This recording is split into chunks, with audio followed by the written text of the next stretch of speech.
ബഹുമാനപ്പെട്ട മുഹമ്മദ് ഖാസിം വലിയുള്ള പ്രഗ്നൻ്റായ ഗർഭിണികളായ സഹോദരിമാർ അവർ യാസീൻ സൂറത്ത് ബഹുമാനപ്പെട്ടവരുടെ പേരിൽ എല്ലാ ദിവസവും പാരായണം ചെയ്യണം.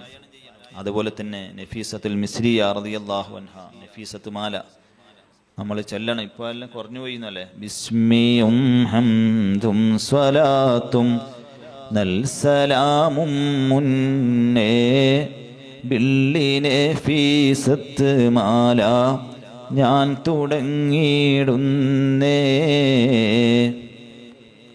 ആ നഫീസത്ത് മാല പാടാൻ എന്തൊരു റാഹത്താണ്.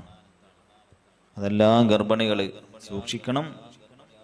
കഴിയുന്നത്രയും മൊബൈലിൽ അവർ ഖുർആനോ മറ്റോ വെച്ചാൽ കുറച്ചപ്പുറം മൊബൈൽ വെച്ച്, അല്ലെങ്കിൽ മൊബൈലിൽ വേറെ വെക്കാലോ.